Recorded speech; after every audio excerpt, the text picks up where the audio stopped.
Estudamos em nosso manual a importância dos componentes eletrônicos e seus princípios de funcionamento. Este estudo prévio no manual é fundamental para que você possa seguir seus estudos sobre os componentes eletrônicos agora, neste módulo do curso. Então, esta etapa do estudo foi pedagogicamente planejada para ser aprofundada após o conhecimento básico elaborado no manual. Agora, vamos conhecer visualmente e refinar os estudos sobre o funcionamento e a identificação destes componentes. Vamos agora identificar os componentes eletrônicos numa placa eletrônica, né? Uma das formas de se fazer isso é utilizando-se a serigrafia. O que é a serigrafia? É essa parte impressa, né? É escrita na superfície da placa, né? Então notamos que do lado de cada componente eletrônico existe uma identificação, onde essa identificação é composta de uma letra, né? E logo depois de um número. Essa letra, de uma certa maneira, identifica o que é o componente, né? Então por aqui, vemos aqui, resistor R3 significa resistor número 3 nessa placa eletrônica. Então, mesmo que fisicamente eu não identifique esse componente como um resistor, mas a serigrafia impressa na placa está me afirmando que é um resistor, né? Então nós temos diversos tipos de resistores. Resistores de carvão, resistores de fio, resistores de porcelana, e nesse caso você identifica visualmente. Agora pela serigrafia você vê o R. Outro exemplo aqui são os diodos, né? Por exemplo aqui D53, quer dizer o seguinte, que é um diodo número 53 nessa placa, né?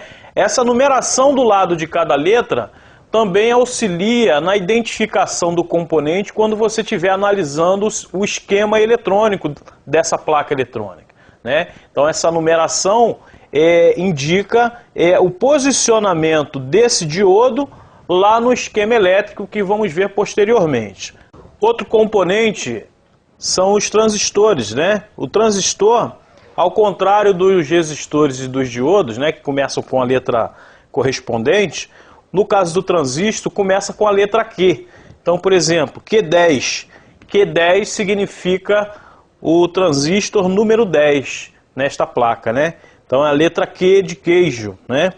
Então, por quê? Porque no caso do T ou do TR, que poderia representar transistor, já é utilizado para representar transformador. Então temos o Q para representar o transistor, né? E o número correspondente no esquema elétrico. E a letra T ou a letra TR é utilizada para representar transformador, que é um outro componente que é formado por indutores do primário e do secundário, né, que vamos ver posteriormente, né? Um outro componente, depois do transformador, são os capacitores, né? Então os capacitores são representados pela letra C, né? Em algumas placas você pode ver a letra C e depois a letra E, né? Então, no caso, aquele capacitor vai estar querendo, essa numeração vai estar representando o capacitor eletrolítico, que são esses capacitores redondos, né, que nós conseguimos encontrar numa placa. E o outro componente são os circuitos integrados, que normalmente vem representado na sua serigrafia pelas letras CI ou IC, né? Em algumas placas vem como CI, em outras placas vem como IC, né? Então vemos aqui que na maioria das placas eletrônicas nós podemos utilizar a serigrafia para identificar cada um desses componentes, né? E a numeração depois dessa letra, de cada letra, quer dizer uma identificação que a gente vai conseguir encontrá-lo lá no esquema elétrico ou no esquema eletrônico, né, dessa placa eletrônica.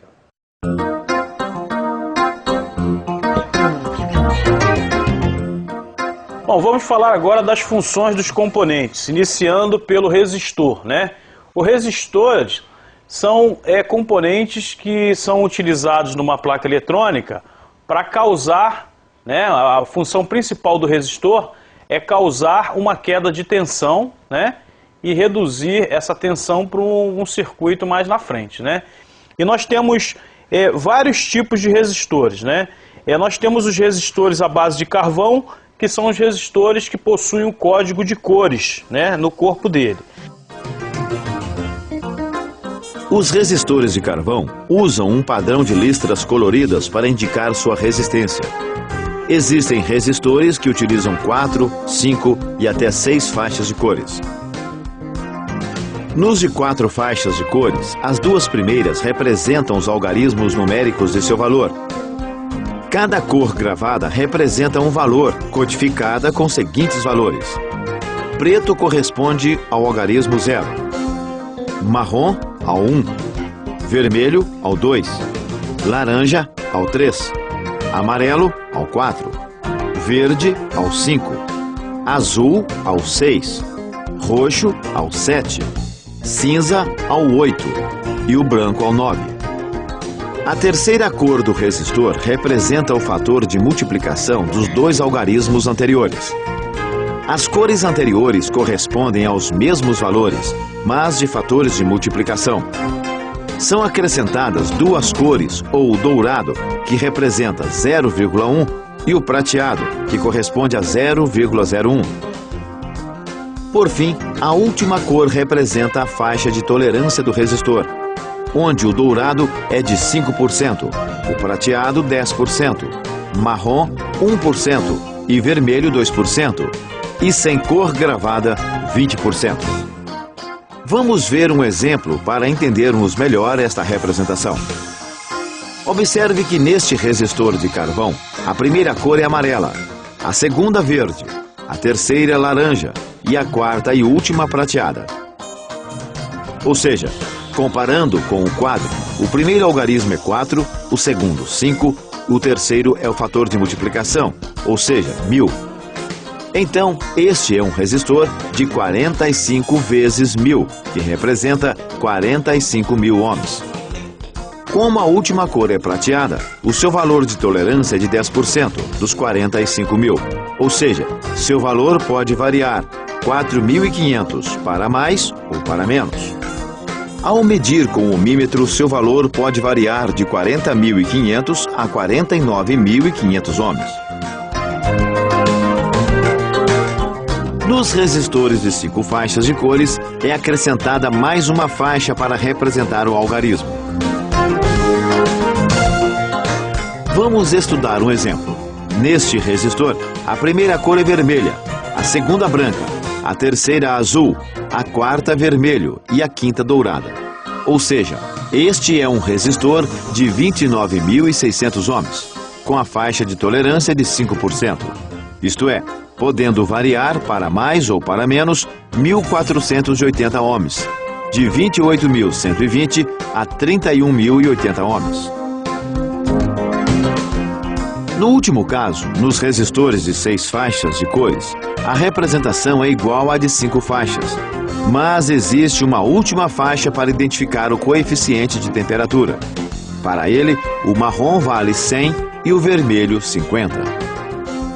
Temos os resistores de fio, né, que ao invés de ser a base de carvão, ela possui um fio enrolado, e esse tipo de resistor, ele vem com o valor do resistor escrito no corpo dele.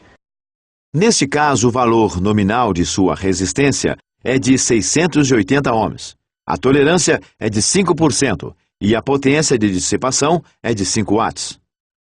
Já nesse outro, a resistência é de 15 ohms. A tolerância é de 5% e a potência de dissipação é de 20 watts. Temos também os resistores de louça, né? Os resistores de louça normalmente são utilizados para proteção, né, do circuito, e também vem com um valor, normalmente um valor de baixo valor, é escrito no corpo dele. E temos também os resistores variáveis, né, ou potenciômetros, que são muito utilizados para controle, né? Então eles são utilizados em placas eletrônicas que requerem algum tipo de controle. Então, nesse caso aqui, você girando o resistor variável para um lado, você vai variar também a sua resistência e, dependendo de onde esse resistor variável estiver colocado, ele vai executar uma determinada função, né? Ele vai reduzir a tensão e vai causar um efeito diferente. A unidade de medida de resistores é o ohm, né? E os seus submúltiplos, né? Que é o quilo-ohm e o mega-ohm, né? Então, uma outra característica dos resistores é a potência de dissipação, né? Vimos aqui que nós temos resistores de vários tamanhos, e cada tamanho desses resistores indica uma determinada potência de dissipação. Então tem que se tomar o cuidado, na hora que você tirar um resistor de uma placa, tem que se colocar, além de ser o mesmo valor em ohms, né, que também é representado pela letra grega ômega, né, então nós lemos ohms.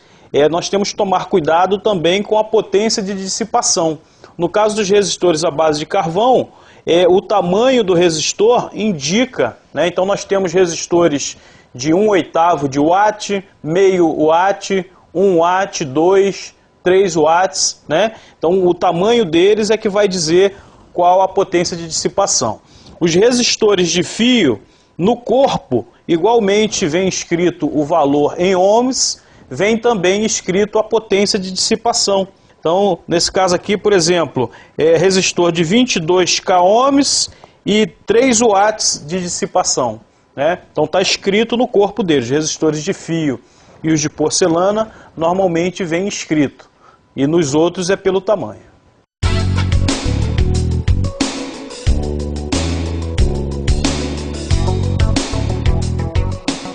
Capacitor é um componente que tem como função armazenar cargas elétricas.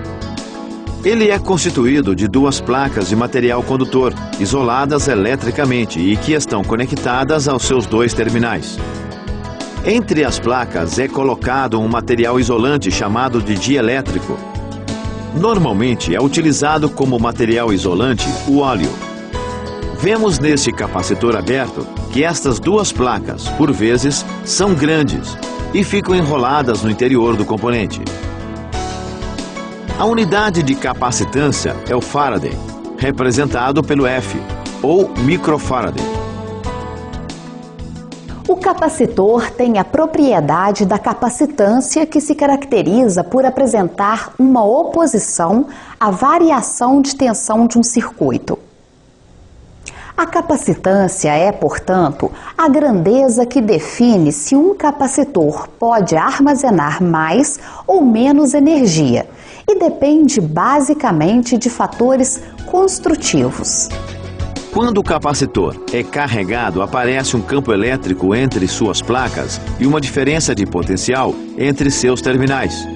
Então, um capacitor carregado é capaz de fazer circular uma corrente em um circuito.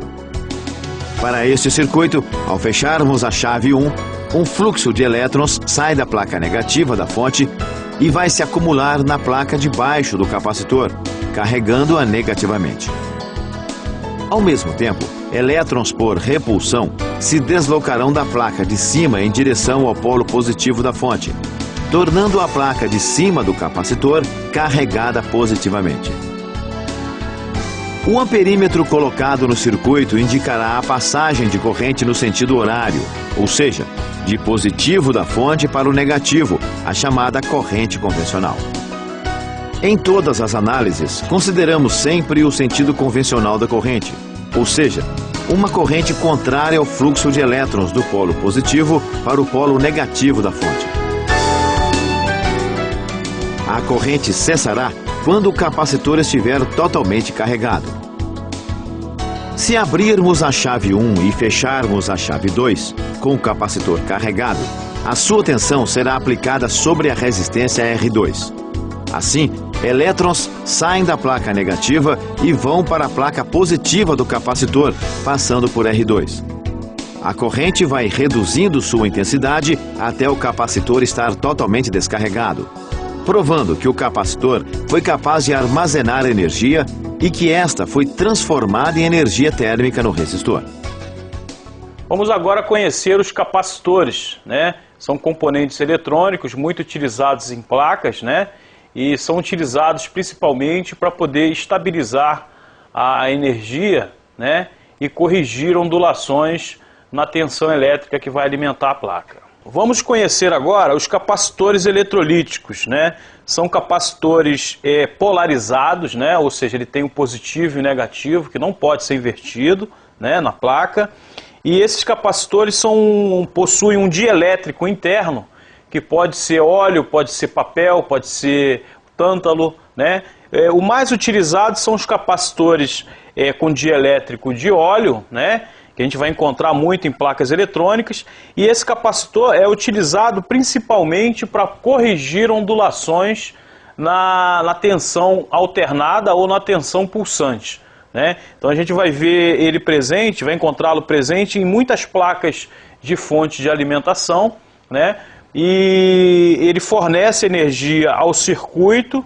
Quando a energia que está sendo fornecida para ele reduzir, ele fornece para o circuito. Temos também os capacitores de poliéster ou cerâmico, né? São capacitores despolarizados, né? Ou seja, não tem polaridade, né?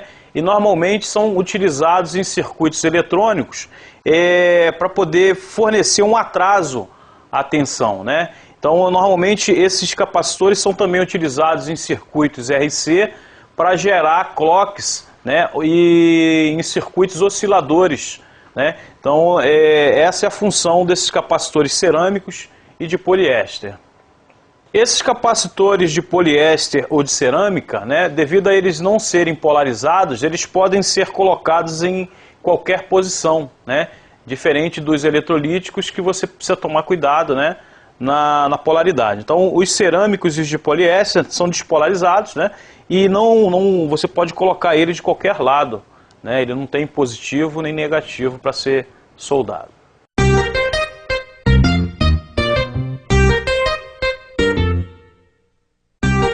O diodo é um dispositivo constituído da junção de dois materiais, um tipo N e outro tipo P. Os materiais tipo N e P podem ser produzidos por cristais de germânio ou de silício. Os diodos de germânio são geralmente aplicados em circuitos de corrente mais baixas e o de silício é em circuitos de altas correntes e tensões. Os diodos são representados por esse símbolo. Ao colocarmos o diodo no circuito, ele funciona como elemento de alta condutância, ou seja, de baixa resistência para o sentido direto da corrente, conhecido como polarização direta. Ele se torna elemento isolante ou de alta resistência para o sentido inverso da corrente, conhecido como polarização inversa. O diodo é um componente eletrônico utilizado em circuitos que transformam corrente alternada em corrente contínua.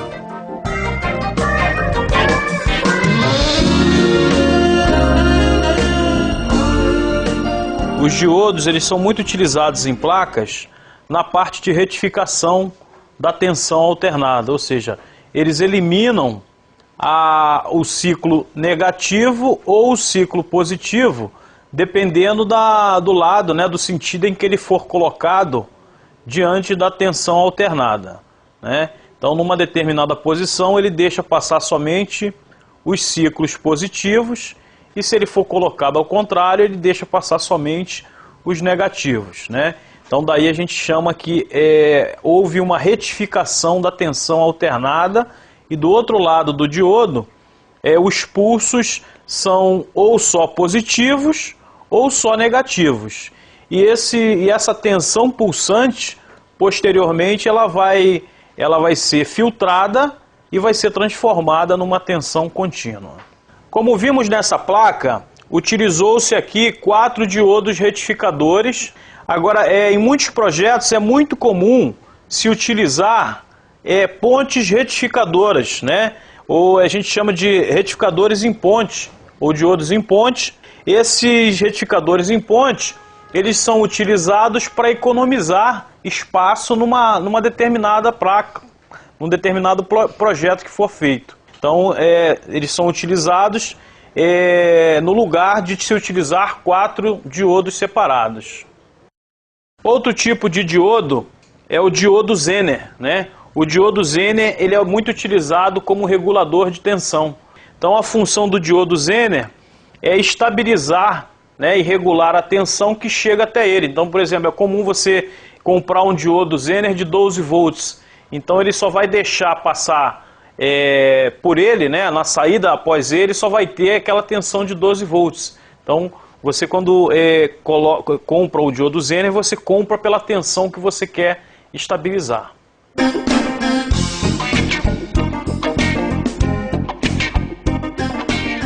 Os transistores são dispositivos semicondutores de cristais de silício ou germânio, com a capacidade de controlar a corrente que circula por ele, sendo mais utilizado com amplificadores. O transistor bipolar é o mais comum e largamente utilizado. Por isso, determos aqui nosso estudo sobre eles.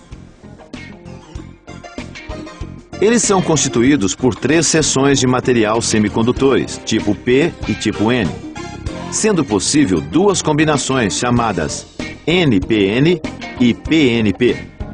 Esta é a combinação NPN e é representado por esse símbolo. A combinação PNP é esta, cujo símbolo é este. As junções do transistor se comportam como mostrado para os diodos, ou seja, se polarizado diretamente, ele entra em condução. Se polarizado inversamente, ele entra em corte. Portanto, o transistor corresponde a 2 diodos. A grande característica do transistor é que quando polarizamos a junção base-emissor diretamente e base-coletor inversamente, o fluxo de elétrons que entra no emissor atravessa a junção base-emissor. Parte dos elétrons são derivados para a base e a maioria do fluxo atravessa a junção base-coletor, saindo do transistor pelo coletor, atraídos pelo positivo da fonte. Neste processo, à medida que aumentamos a corrente de base, maior será a corrente no coletor. Assim, a intensidade da corrente de base passa a ser o mecanismo controlador e a corrente de coletor passa a ser de intensidade controlada. O transistor bipolar tem seu funcionamento comparado com o funcionamento de uma torneira, onde o fluxo de água é o elemento a ser controlado e a válvula é o dispositivo de controle. Quando ligamos o circuito, como mostrado nesse esquema, temos o chamado efeito transistor. A junção 1, base-emissor, é polarizada diretamente e a junção 2, base-coletor, é polarizada inversamente. Com esta configuração, a corrente reversa na junção 2 aumenta muito sem danificar a junção. Esta corrente é a corrente de coletor identificada por IC. Por outro lado, temos uma corrente de base identificada por IB, que atravessa a junção 1, base-emissor, em polarização direta. Assim, a corrente de emissor é a soma da corrente de coletor mais a corrente de base. Representando agora um esquema de circuito para transistor, podemos verificar que a corrente do emissor é igual à corrente do coletor mais a corrente da base. A tensão coletor-emissor, representada por VCE, é igual à soma da tensão coletor-base mais a tensão base-emissor.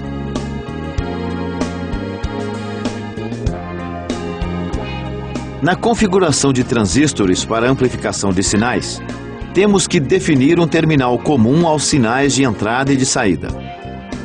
A configuração mais utilizada é com emissor comum, onde o sinal de entrada é aplicado entre a base e emissor e é retirado entre coletor e emissor. Observe no circuito que o sinal retirado no coletor é amplificado de forma invertida ou defasado de 180 graus.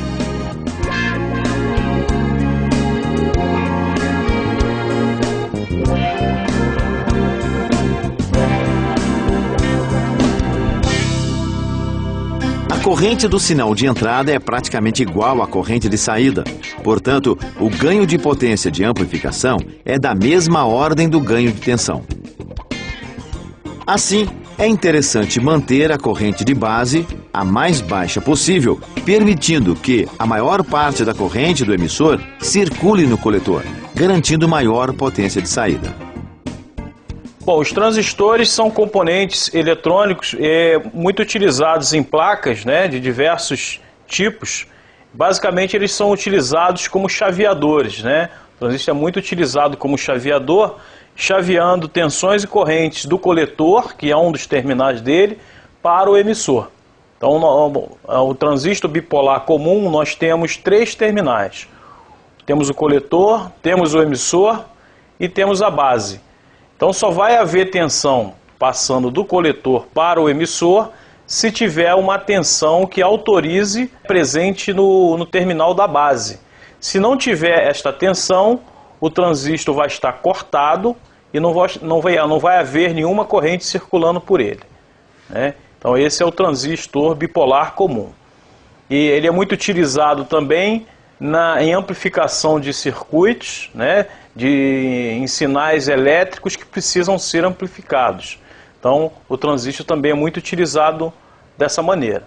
E temos também os transistores FET, né, que são chamados transistores de efeito de campo, que é muito utilizado também como chaveadores, só que devido à alta corrente que eles conseguem transferir, né, eles são utilizados basicamente em fontes de alimentação, né? Então são muito utilizados em fontes de alimentação como chaveadores, né, da tensão.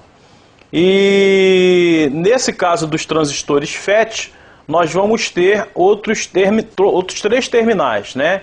Tem o fonte, né, o destino e tem a porta, né? Então o terminal porta é que vai autorizar a passagem de corrente da fonte para o destino, né? Então, no caso do transistor bipolar comum, nós temos coletor, base e emissor. E no caso do transistor de efeito de campo, que é muito utilizado em placas de fonte, nós vamos ter a fonte, o destino e a porta, que vai autorizar ou não a passagem de corrente da fonte para o destino. Como foi mostrado, o transistor é capaz de amplificar sinais elétricos e pode ser utilizado como elemento ativo nos circuitos. Você deve continuar os estudos sobre este assunto no manual.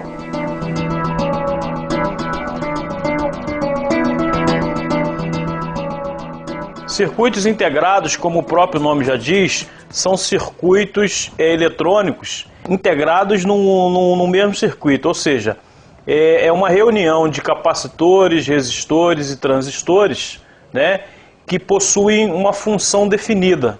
Então eles pegam todos esses componentes, né, diminuem e integram num circuito pré-definido, né. Então nós chamamos de circuitos integrados, né. Então hoje no mercado nós temos milhares ou milhões de circuitos, né, com funções pré-definidas que executam determinadas funções, né, muito utilizadas na maioria das placas. Eles possuem um código que o identifica, né? Então nós temos circuitos integrados analógicos e nós temos circuitos integrados digitais. Então eles são identificados através de um código que vem impresso na parte superior de cada um deles. Com peso e tamanhos extremamente reduzidos, excelente desempenho, muito confiável, com alta velocidade de operação e de baixo custo, os circuitos integrados passam a substituir com vantagens os circuitos montados em componentes comuns. Os resistores, capacitores, diodos, transistores e circuitos integrados são os principais componentes de placas eletrônicas utilizadas nos diversos equipamentos de informática. As suas funções são bastante específicas e o conhecimento destas é fundamental para que você possa tanto identificar o problema que o equipamento apresenta, quanto viabilizar o teste de funcionamento de cada componente.